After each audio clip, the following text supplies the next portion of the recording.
ଆଜିର ଭିଡ଼ିଓ ପାଣି ପଞ୍ଚାୟତ ଉପରେ ରଚନା। ମୁଁ କେତେଗୁଡ଼ିଏ ପଏଣ୍ଟ କରିଛି। ପ୍ରଥମ ପଏଣ୍ଟ ହେଉଛି ଉପକ୍ରମ। ଆମ ରାଜ୍ୟ ଓଡ଼ିଶା ଏକ କୃଷି ପ୍ରଧାନ ରାଜ୍ୟ। କୃଷି ପାଇଁ ଜଳର ଆବଶ୍ୟକତା ରହିଛି। ଜଳ ଗୋଟିଏ ସୀମିତ ପ୍ରାକୃତିକ ସମ୍ପଦ।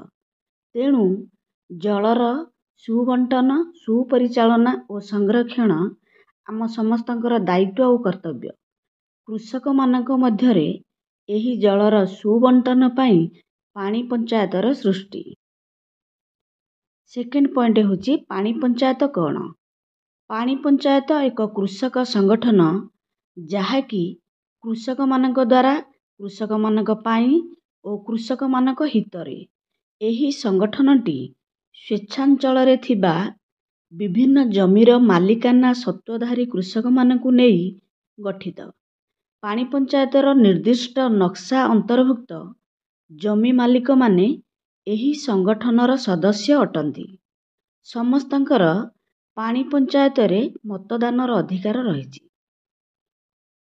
ଥାର୍ଡ଼ ପଏଣ୍ଟ ହେଉଛି ପାଣି ପଞ୍ଚାୟତର ଉଦ୍ଦେଶ୍ୟ ଓ ଆବଶ୍ୟକତା। କୃଷି ଏକ ସ୍ୱାଧୀନ ଜୀବିକା, ଯେଉଁଥିରେ ସମାଜର ମଙ୍ଗଳକାରୀ, ସମାଜର ରକ୍ଷାକାରୀ। କୃଷକ ନିଜର ରକ୍ଷା ସହ ସ୍ୱାଧୀନ ଭାବରେ ଉପାର୍ଜିତ ଅର୍ଥକୁ ସାମାଜିକ କଲ୍ୟାଣରେ ଲଗାଇ ପାରୁଛି। ଆଜି ନୁହଁ, ପ୍ରାଚୀନ କାଳରୁ କୃଷି ଓ କୃଷକକୁ ସମ୍ମାନ ଦିଆଯାଉଛି। ଆଜିର ଦିନରେ ସରକାରଙ୍କର ଉଦ୍ଦେଶ୍ୟ କୃଷିକୁ ଏକ ଲାଭଦାୟକ ବ୍ୟବସ୍ଥାରେ ପରିଣତ କରିବା ଓ କୃଷକ ସମାଜକୁ ସଂଗଠିତ କରିବା।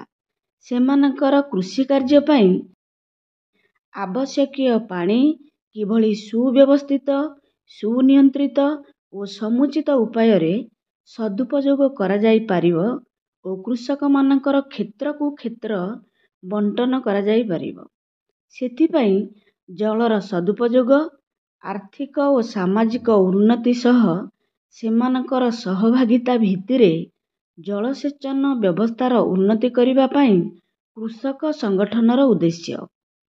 ଏହି କୃଷକ ସଂଗଠନ ଆଜିର ପ୍ରକ୍ରିୟା ନୁହେଁ, ଏହା ଦୀର୍ଘ ବର୍ଷର ପ୍ରୟାସ ପରେ ପାଣି ପଞ୍ଚାୟତ ସାକାର ରୂପ ନେଇଛି। 2002 ମସିହାରେ ପାଣି ପଞ୍ଚାୟତର ଅଧିନିୟମ ଜାରି କରାଗଲା।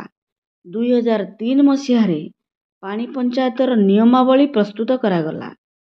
ପରବର୍ତ୍ତୀ ଅବସ୍ଥାରେ 2006 ମସିହା, 2008 ମସିହା ଓ 2014 ମସିହାରେ ସଂଶୋଧିତ ଅଧିନିୟମ ସରକାରଙ୍କ ତରଫରୁ ଜାରି କରାଗଲା, ଯାହା ମାଧ୍ୟମରେ ପାଣି ପଞ୍ଚାୟତର ନିର୍ବାଚନ ଗଠନ ବିସ୍ତୃତ ଭାବରେ ବର୍ଣ୍ଣନା କରାଯାଇଛି। ପାଣି ପଞ୍ଚାୟତର ଉଦ୍ଦେଶ୍ୟ ହେଲା ଜଳସେଚନ ବ୍ୟବସ୍ଥାରେ ପାଣି ପଞ୍ଚାୟତର ସହଭାଗିତା, ସହଯୋଗିତା ଓ କୃଷକମାନଙ୍କର ସହମତି, ଏହି ତିନୋଟି ସ୍ତରରେ କାର୍ଯ୍ୟକାରୀ ହେଉଛି। ଆମର ଲାଷ୍ଟ ପଏଣ୍ଟ ହେଉଛି ଉପସଂହାର। ଫେବୃଆରୀ 1 ତାରିଖରୁ 15 ତାରିଖ ପର୍ଯ୍ୟନ୍ତ 15 ଦିନ ବ୍ୟାପୀ ସାରା ରାଜ୍ୟରେ ପାଣି ପଞ୍ଚାୟତ ପକ୍ଷ ପାଳନ କରାଯାଉଛି। ଆମ ରାଜ୍ୟ ସରକାର ମଧ୍ୟ ସ୍କୁଲ, କଲେଜମାନଙ୍କରେ ପାଣି ପଞ୍ଚାୟତ ପାଇଁ ବିଭିନ୍ନ ପ୍ରକାରର ପ୍ରତିଯୋଗିତାମାନ ଆୟୋଜନ କରୁଛନ୍ତି, ଯଥା ତର୍କ, ରଚନା, ପେଣ୍ଟିଂ, କୁଇଜ୍, ପ୍ରଦର୍ଶନୀ ଇତ୍ୟାଦି। ଏହା କରିବାର ଉଦ୍ଦେଶ୍ୟ ପିଲାମାନଙ୍କୁ ଜଳର ସୁବ୍ୟବହାର ଓ ଜଳ ସଂରକ୍ଷଣ ବିଷୟରେ ସଚେତନ କରାଇବା। ଜଳ ଜୀବଜଗତ ପାଇଁ ପ୍ରକୃତିର ସର୍ବଶ୍ରେଷ୍ଠ ଦାନ, ତେଣୁ ଏହାର ସର୍ବୋତ୍ତମ ଉପଯୋଗ କରାଯିବା ଦରକାର। ଭିଡ଼ିଓଟି ପସନ୍ଦ ହେଲେ ଲାଇକ୍ ଆଉ ସବସ୍କ୍ରାଇବ୍ କରିବେ। ଥ୍ୟାଙ୍କସ୍ ଫର ୱାଚିଂ।